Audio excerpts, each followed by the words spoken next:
Everybody, how's it going? Stout Man coming back at you today, and today I wanted to talk to you about actually these movies: The Matrix, The Matrix Reloaded, and The Matrix Revisited, because not revisited Revolutions, because I revisited The Matrix recently. I decided to watch all three of these movies last week. Just, watch it again for the first time in a long time, the whole trilogy. Honestly, the last time that I watched Reloaded was in theaters.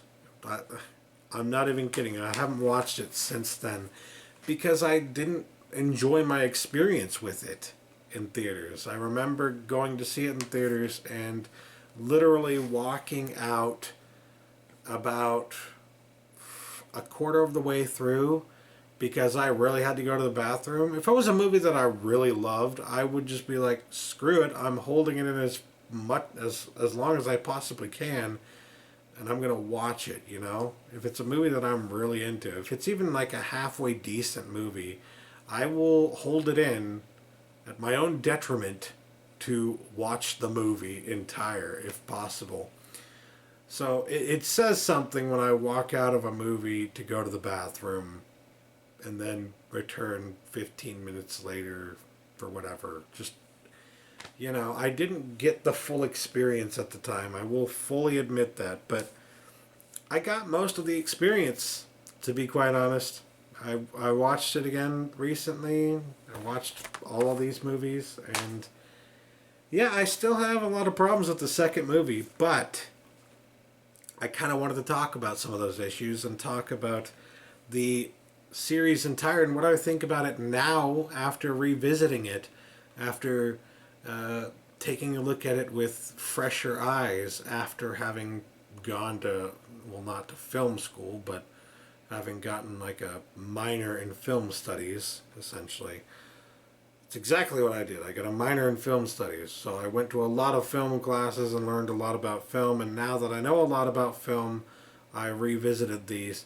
And I do have to say, by the way, that a lot of my film classes, a lot of my professors had a lot of great things to say about The Matrix. I heard The Matrix used as a great example of filmmaking in the 20th/21st century that was just an excellent example of how you can do science fiction now, of modern science fiction, and,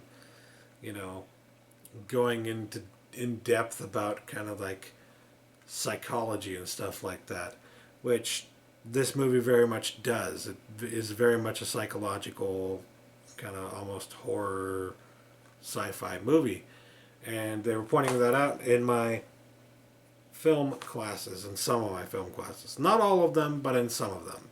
So yeah, I mean, I'm just letting you know that in film classes today, professors of film do reference this movie quite frequently. I guess not frequently, but they do reference it periodically as an excellent film. So, like, if you're looking to someone to give you an idea of what like an excellent film is, what most people would consider an excellent film, what critics would consider an excellent film, what film buffs consider an excellent film. People who know film love The Matrix, the original Matrix. But no professor I ever spoke with had anything to say about these movies, because these movies are very, very, very tonally different from this movie. But this movie, The Matrix, on its own, as its own thing, I still feel is so good. It's just on its own a fantastic little, like I said, psychological horror sci-fi movie, and rewatching it from time to time is an absolute blast. And I remember it being one of those movies that you just had to have on DVD. It was like the first DVD that a lot of people had, and one of the most mass-produced DVDs of all time. If Titanic was one of the most mass-produced VHS movies of all time, The Matrix was one of the most mass-produced DVDs of all time. And for good reason, it is an excellent fucking film. And it's so much fun to watch even now. Like, the special effects still fucking hold up. And they do in these movies as well, I will say that. But, you know, it's so cool to look at it now and to see all of the ways in which The Matrix was influential to films, modern films today, in terms of not only storytelling and not only CGI, but, you know, just in terms of how science fiction is done now. I really love this movie as its own standalone, but I also think that it wasn't necessary, as much as I used to believe or used to want to believe that it was its own standalone thing, that the studio said, well, this is a success, we have to do sequels of this. As much as I want to believe that's what actually happened, I have to admit, having seen the sequels again, that yes, they do belong. Yes, they were intended to be this. And honestly, it makes me question whether or not this one, or maybe this one didn't have any interference with it, but this one is just a much higher quality film in a lot of ways. And it's so, like I said, it's so tonally different in terms of like the psychological kind of stuff that they try to do with this than these are. These just kind of tell the rest of the story rather than going in depth in a lot of ways. There are some ways in which these movies go in depth, but they just don't go as far as the original movie did. So, you know, it just, like I said, it feels tonally different in a lot of ways. This movie and these two just feel completely different. But that being said, I have to admit that having watched this and then gone on to watch these two, I do kind of appreciate these more. I didn't at first appreciate these as much. I always felt like this was the best of the bunch, and then the last movie, Revolutions, was the second best, and the second movie was just a horrible connection between the two. I always felt that way. I don't necessarily feel that way now. I do feel that it's not... I do still feel like the second movie isn't very good and it doesn't do its job very well. But I don't hate it as much as I used to. I'll put it that way. But watching it entire now, I'm pretty sure I saw it on DVD at some point. But watching it entirely now, for the first time since I, learned a lot more about film and know what to look for and all that stuff, watching it now, I can kind of see what they were trying to go for, and I can also kind of see how it fits into and creates the whole lore of The Matrix.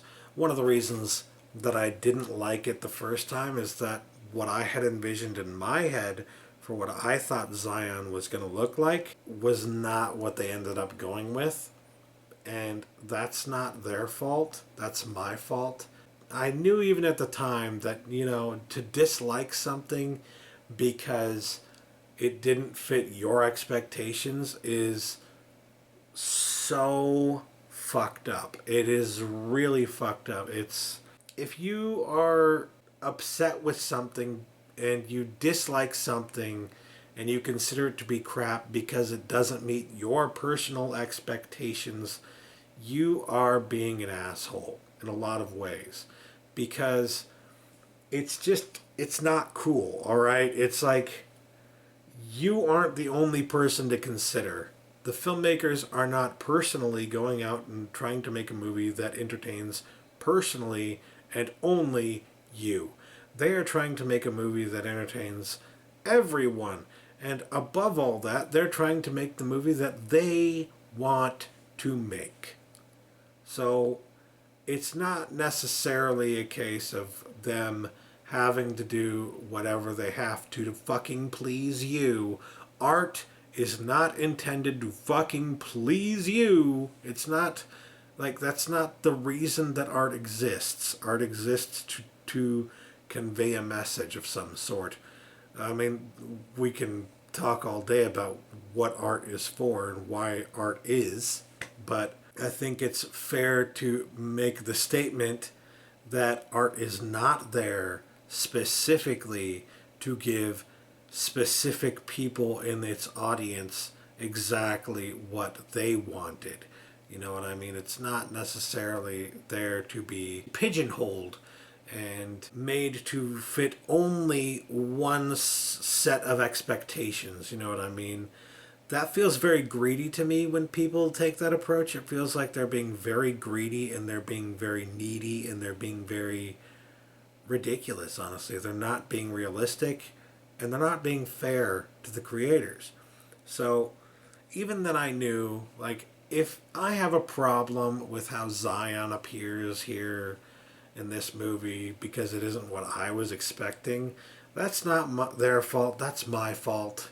And I knew then, like, okay, it's not fair to judge the movie based on that. That's not a reason to dislike the movie. But it did make me feel a little bit more convinced in my feelings that it was not a good movie. You know what I mean? So I will say that it's still not a good movie, but at the time I had given it like a 3 or 4 out of 10. That was my opinion of it at the time. If I had to score it now, I would say I gave it like a 3 or 4 out of 10. But now going back to it, I can easily say it's a 6 or 7 out of 10. Easily, because, you know, it's one of those movies that technically proficient, technically well done. There's nothing about it that, like, there aren't any major plot holes. There's no reason to look at it and say, well, they fucked this up, they fucked this up, they fucked this up, they fucked this up, they fucked all these things up, and it doesn't even work as a movie, and fuck this shit, you know. There's no reason to say anything like that about it because technically it was a very well done movie. The CGI still holds up to this day. The story fits in with the lore. It in fact kind of sets up the rest of the lore of the Matrix in a very good way. I won't say that it's a great movie because there are still very many problems, but I think that might have been due to studio interference. I believe somebody might have said something about that at some point, but yeah. All I do know is that there are a lot of moments where the acting is not very good. The lines that are written are not very good. And then there are moments that it almost feels like they are intentionally nodding and saying, like, this is ridiculous and we know it's ridiculous and we're sorry. Like, there's this moment when Neo is fighting the Smiths, right? That big moment where Neo is fighting the Smiths. At the end of it, he ends up flinging a bunch of them back. And when he does that, and they all just knock over, there's an audible, obvious sound of pins falling, like fucking bowling pins falling, and that to me is comedic. I actually laughed out loud when I heard it this time around because that's comedy. That's something that you would expect from like a fucking old timey comedy movie, not from a science fiction film. And so when I saw it, I was just like, that is just, why did they even put that in there? It didn't feel like it belongs, and it still doesn't feel like it belongs. And it makes me think that either they intentionally put it in, they had to have intentionally put it in there for some reason. Either they intentionally put it in there to kind of say, yes, we know there are some problems with this, but bear with us, or it was an example of studio interference, and the studio saying, wouldn't it be funny if, wouldn't it be cool if, and I don't know which is which, but I know that scene it ends up not having as much impact as it maybe should have because of that moment. So yeah, it's just, I couldn't take it seriously in a lot of ways. In a lot of ways I can't take the second movie seriously. And that one scene is one of the big pivotal reasons why I can't take it very seriously. But it does set up the story in a much better way than I had remembered it setting the story up. And I do have to say, one of the things I didn't like at first, I didn't like all the side characters that you meet in like that bar and cafe. Because I don't think at the time that I really understood who they were or what they represented or anything like that. I just thought they were these new characters that they were throwing in for no particular reason, just to look cool. And now I kind of understand that those are like the mythical beings. Those are the monsters and the ghosts and the aliens and the, angels and all that kind of stuff that, in our lore we have come up with. And that's their attempt to explain how those kinds of beings exist, or tales of those beings come about within the construct of the Matrix. And I actually, this time around, now that I kind of fully understood that, I really dug that, because I thought that's a really cool way to introduce monsters and angels and the paranormal and the supernatural and all that stuff. It's a really cool way to introduce all that into the Matrix, a sci-fi movie. Regardless of all that, the second movie does a fairly decent job of setting the story up, and the third movie, honestly, it didn't hit as hard this time as I thought it did. I thought, like the first time that I saw it, I thought it was excellent.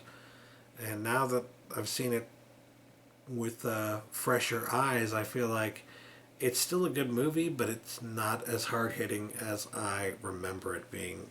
And I don't know, it does its job, but it feels a lot more like Starship Troopers than I remember it. In a lot of ways. But I still liked it. And honestly, there's a feel to the second and third movies that just... The reason that this one feels so much different is that in this one they take more of a Star Trek approach to it. I'm going to go ahead and flat out say that. You see all the different people in the army of Zion, essentially, wearing different colored clothing. And the colored clothing, like, it's all really, like, dirty or tattered and all that stuff, because that's what you would expect in like the last human city, and they're barely struggling to survive and all that stuff. It makes sense, of course, for it to be all tattered, but I mean, I noticed a theme there. I'm like, okay, so this one is kind of like a goldish color, and this one's kind of like a maroonish color, and this one's kind of like a bluish color, and then they got this person over here who's got all this kind of flowery stuff on, and really it reminded me of Star Trek in a lot of ways. That really reminds me of, like, it reminds me of Star Trek in so many different ways. That they definitely went with that approach with the second and third movies. I hadn't caught on to that the first time I saw the second and third movies. I don't know why, but I hadn't caught on to it. And so that's so much different, because you don't even see them wearing any of those suits, I don't believe, or those anything like that in The Matrix, in the original movie. You don't. And so in the second and third movie, you see that introduced, and you see that kind of dynamic happening in the film, and there's more of a kind of a war movie kind of thing going on there, in addition to proper science fiction kind of thing going on there, or at least not, I wouldn't say proper science fiction, but I would say, making references and homages that reference back to things like Star Trek, and old school science fiction films. And in that way, I started to kind of understand and appreciate how, I mean, I'm looking at that and I'm saying, okay, I'm seeing Star Trek references, Star Trek homage. I'm seeing them trying to introduce traditional monsters and supernatural and paranormal stuff into there. These guys, the Wachowski brothers, are fucking nerds, man. And it makes me understand that the second and third movie, as much as studio interference may have had a problem, may have made it difficult for them to make the movies they really wanted to make, they really also had, they knew they had an opportunity here to do what they really wanted to do and just go fucking buck wild. And I feel like that might have been what happened, is that they made something here that is technically brilliant in every in many possible, I was going to say in every possible way, but in many different ways. It's technically brilliant. The plot is perfectly structured. I'm not even going to lie, it's probably one of the most perfectly structured plots of any movie I've ever seen. But the plots in these movies are not as perfectly structured. They're not perfectly structured at all. They're not really well structured at all. And it really dawned on me when I was watching it this time around that they really were, at least at some small level, they were taking this opportunity, because they didn't know if they would have another one, to geek the fuck out and do everything that they wanted to, like touch on everything that they ever wanted to, all the things that have inspired them and influenced them over the years within the construct of the Matrix film and the story of the Matrix. And so, I had to appreciate that this time around. And I do appreciate that. So I have to say, overall, this is still the best. This is still the best movie of the bunch. But as a complete trilogy, as a complete collection of films here, series, it actually does hold up. It actually is fairly good. And it's just cool on the level of being able to see a couple of nerds doing what nerds do best when they're given the reins to the keys to the kingdom, if you will, when they're given the reins.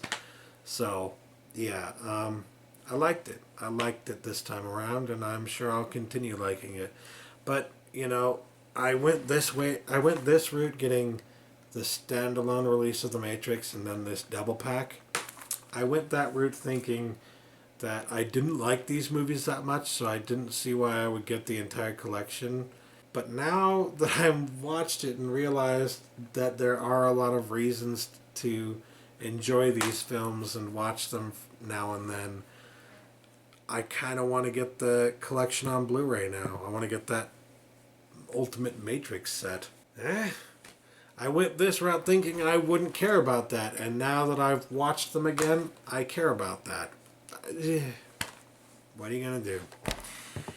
Well, that's enough of me reminiscing and revisiting The Matrix, I think. Tell me what you think. Give me your thoughts in the comments below. Let me know if you think I've got any point here. If you think that the points I'm trying to make have any validity. Or if you have your own theory on The Matrix, or if you have any information about the development of the films that I might not know about that might help me understand and appreciate it better, or hate it more for all I know. Who knows? But yeah, let me know which one is your favorite and which one, or if you think that all three of them together are just one big awesome thing, Just let me know your thoughts. Anyways, thanks for watching. Catch you later. Peace!